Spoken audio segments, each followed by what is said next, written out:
Crash हो गया है या तो फ्लाइट हाईजैक हो गया है।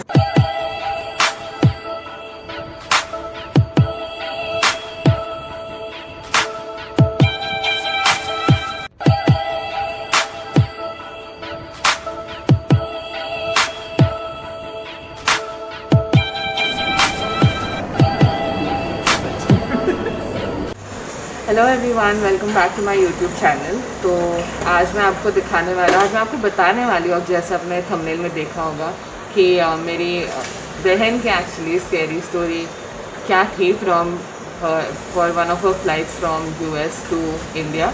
तो वो मैं आपको बताऊंगी, लेकिन मैं पहले आपको दिखाऊंगी मैंने 2 दिन पहले जब हम ग्रोसरी शॉपिंग के लिए गए थे तब हमने क्या किया था, क्या ग्रोसरी शॉपिंग की थी। और उसके बाद कल जब मैं ऑफिस गई थी तो ऑफिस जाके फिर हमने क्या किया,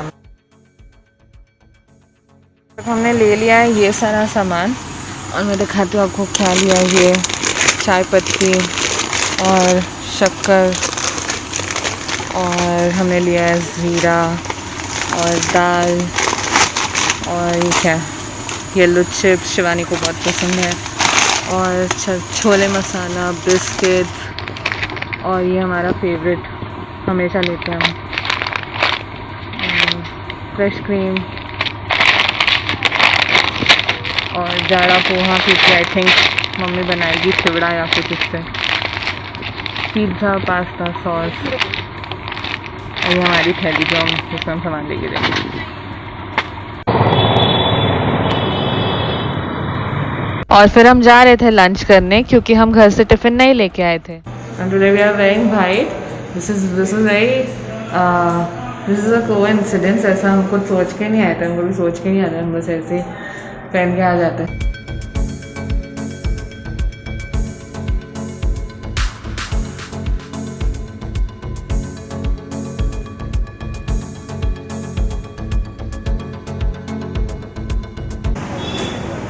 नाम लिखना है यहाँ पे? चल जाता है, लिखो तो लिखो नहीं तो जा सकते हैं। हाँ, कंपलसरी तो नहीं है। दीदी ये होता है क्या नहीं है, बीएमसी वाला देखता है बात। अच्छा, तो ये रिकॉर्ड के लिए कि कौन आया था?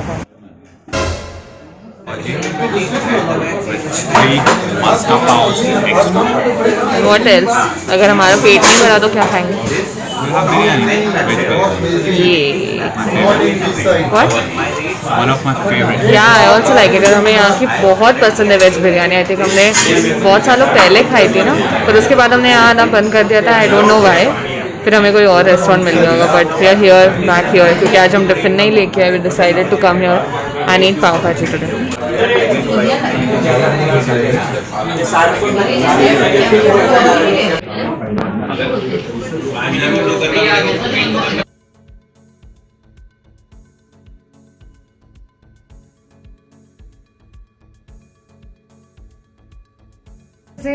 मैं कहीं लेके नहीं जाती हम लोगों को, just I take on to the office only because और कोई जगह है ही नहीं। आई थिंक ज़्यादा से ज़्यादा मैं तो आप लोग को वही लेके जा सकती हूँ। वो you come, sit sit sit sit, my students have come, so I now have to go. I hope he does not judge me, bro, because even if he judges me like big shit, I can't do anything. Who cares?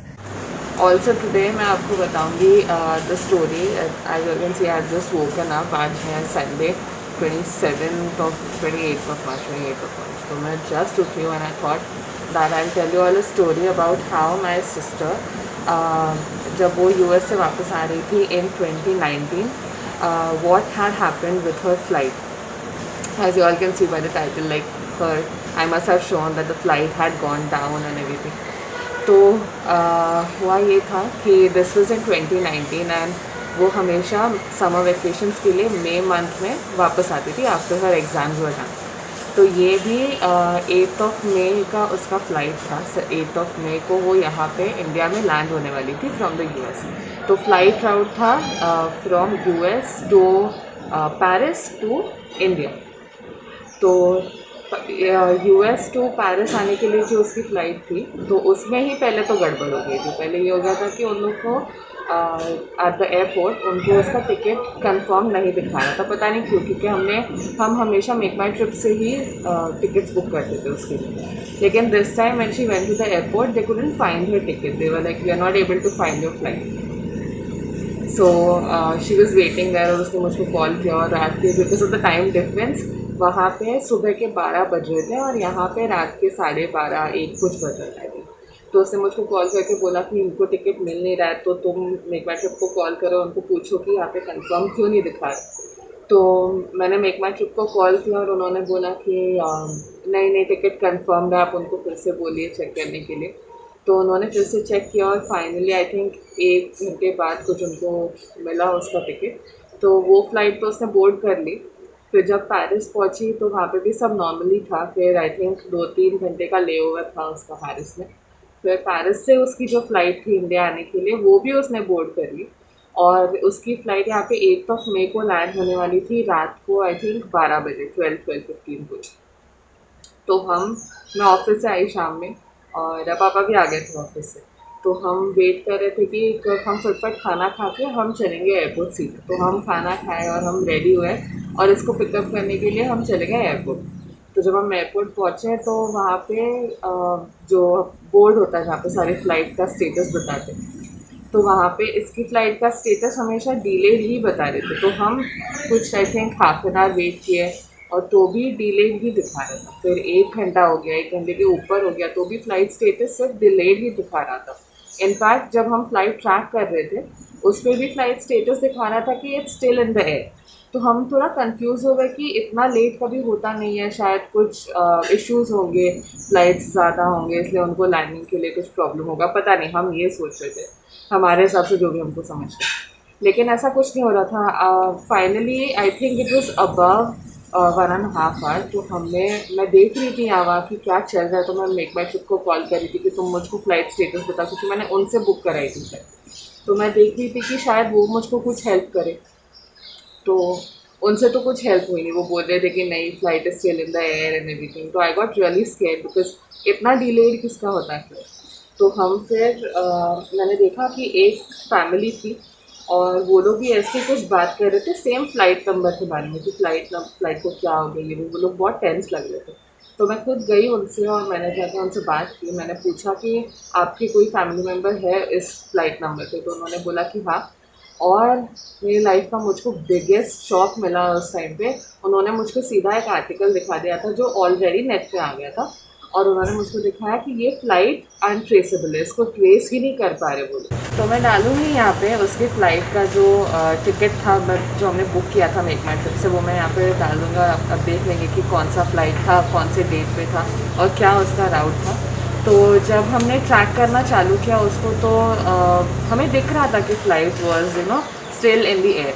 But when we read the article, जो हम मुझको वो दूसरे parent ने जिनसे मैं जाके बात किया था पहले, तो उन्होंने मुझको जो आर्टिकल दिखाया था उस आर्टिकल में दिख रहा था कि the flight isn't on, like the flight they couldn't find it on the radar. तो फ्लाइट जब रेडार पे नहीं दिखता है उसका मतलब फ़्लाइट कहीं गायब हो गया या फ्लाइट क्रैश हो गया है या तो फ्लाइट हाईजैक हो गया इसलिए कहीं और जगह लेके गए इसलिए। तो वो जो जगह का नाम बता रहे थे उसका नाम in the article it was written as the flight has been taken to Iran in Isfahan airport. तो ये नाम तो हमने कभी सुना है ही नहीं, तो मैं तो बहुत ही ज़्यादा डर गई थी। आर्टिकल में ये भी लिखा था कि प्लेन के एक साइड से धुआं निकल रहा था तो प्लेन जल भी सकता था।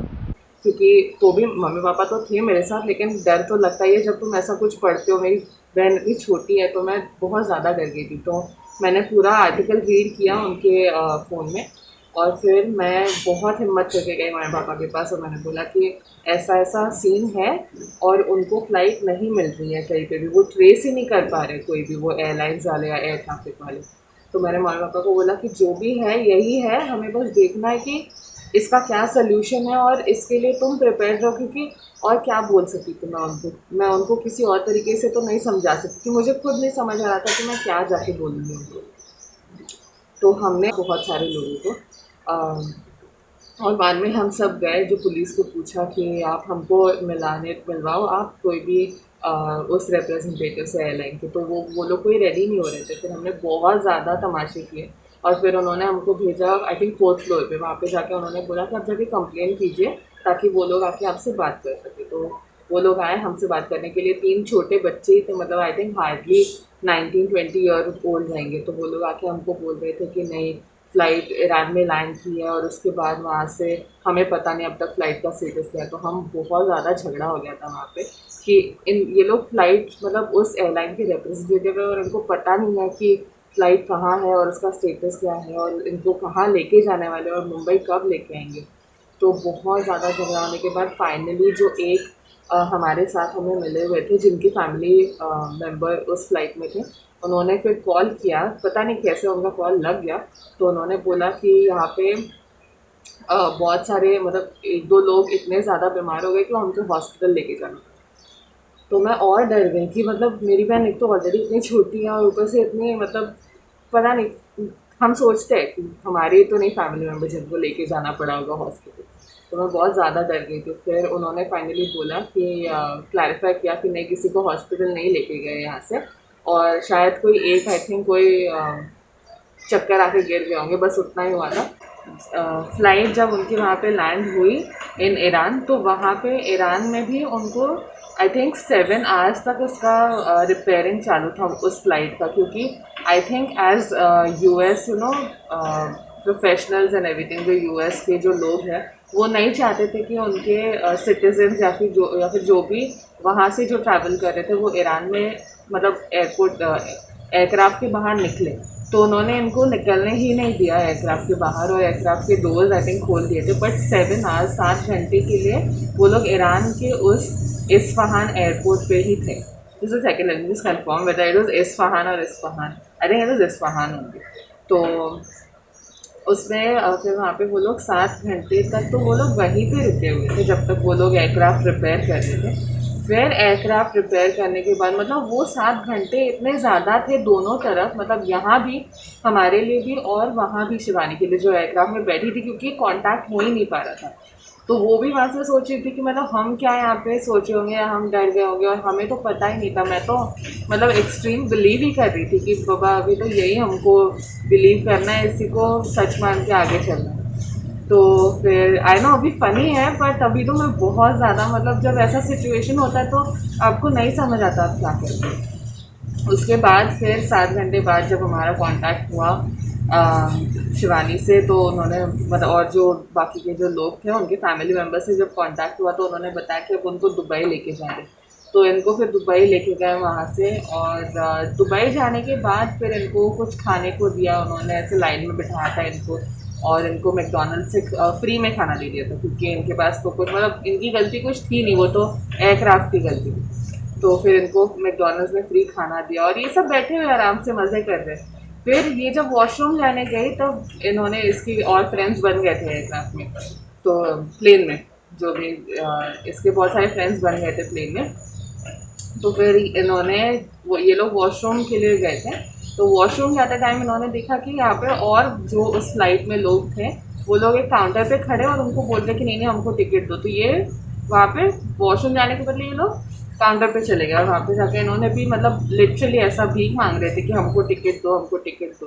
तब जाके उन्होंने इनको टिकट दिया, और टिकट देने के लिए भी उनको इतना ज़्यादा बेग करना पड़ा, इतना ज़्यादा भीख मांगनी पड़ी कि नहीं आप दो ही हमको टिकट, हमको एक ही फ़्लाइट में डालो, क्योंकि ये 3 फ्रेंड्स बन गए थे ऑन द फ्लाइट। तो इनको फिर एक ही उस पर डाला, और बात भी ये थी कि उस एयरपोर्ट से फ़्लाइट्स थी नहीं, तो इनको जाना था दूसरे एयरपोर्ट पर, दुबई में ही लेकिन दूसरे एयरपोर्ट पे। तो वहाँ जाने के लिए भी इनको और आधा घंटा लगने वाला था या 45 मिनट्स कुछ। तो फिर इनको बहुत वेट करने के बाद उन्होंने टिकट्स दी, जो उन्होंने कंफर्म करके बताई कि हाँ तुम्हारी कंफर्म हो गए हैं यहाँ पे। फिर इन्होंने फटाफट अपना बैगेज के वहाँ पे जाके अपना बैग्स कलेक्ट करके फिर वो लोग गए दूसरे एयरपोर्ट पर, दूसरे दुबई वाले एयरपोर्ट पे। फिर वहाँ पे जाके उनको बैगेज काउंटर पे पता चला कि मतलब उन्होंने बोला काउंटर पे कि आप जब बैगेज काउंटर पे जाओगे तभी आपको पता चलेगा कि आपका टिकट कंफर्म है या नहीं। तो जब बैगेज काउंटर पे गए तो फिर उनको बताया कि हाँ आपका टिकट कंफर्म है, और फिर ये लोग बहुत भागे और सीधा मतलब आई थिंक बोर्डिंग ऑलरेडी चालू हो गया था फ्रॉम दुबई टू मुंबई की फ़्लाइट के लिए। तो ये लोग भागे फटफट और फिर वहाँ पे जाके फिर बोर्डिंग ऑलमोस्ट चालू हो गया था, ये लोग लास्ट थे लाइन में। तो थैंकफुली वो फ़्लाइट भी उनकी मिस हो जाती अगर टाइम पे नहीं पहुँचती तो फिर वो फ़्लाइट बोर्ड करके फिर इनकी फ़्लाइट आई थी 9 मई को 2019, और वो मुंबई में लैंड हुई थी। तो जब मैंने शिवानी को देखा मतलब मैं इतनी ज़्यादा थैंकफुल हूँ, I can not tell you all how happy and relieved I was that she was here finally, like not just me but of course my parents as well. मैं तो बहन हूँ, वो तो of course मेरे पापा है, तो मैं आपको दिखाऊंगी कि मम्मी का रिएक्शन क्या था इस बात पे if she lets me shoot her. But I'm extremely thankful, I'm extremely grateful to God that He got her here safely. I believe in God so much. I believe that my faith in my faith in God and my faith and my belief in my prayers, it just paid off. I feel like मैं जितना विश्वास करती हूँ अपने prayers में और अपने भगवान में, आई फील कि उन्होंने ही शिवानी को यहाँ पे सेफली लेके आए थे. So I am extremely thankful and very very grateful. तो ये थी शिवानी की मतलब मेरी तो नहीं थी, शिवानी की थी स्टोरी, स्कैरी स्टोरी, जो वो यूएस से इंडिया आने में उसको ऑलमोस्ट 36 एंड अबव आवर्स लगे थे. तो ये हुआ था, बहुत ज़्यादा हम डर गए थे. Of course this is a very scary story for us and that's about it. So अगर आपको मेरे व्लॉग्स अच्छे लगते हैं, so feel like this is something that I should tell you all, कि अगर आपको सच में मेरे व्लॉग्स अच्छे लगते हैं तो आप, अगर सच में अच्छे लगते तो आप लाइक कीजिएगा. और अगर आप देखना चाहते हैं कि मैं और क्या व्लॉग्स करती हूँ तो आप प्लीज़ मेरे चैनल को ऑफकोर्स सब्सक्राइब कीजिएगा. And I will see you all in the next vlog में.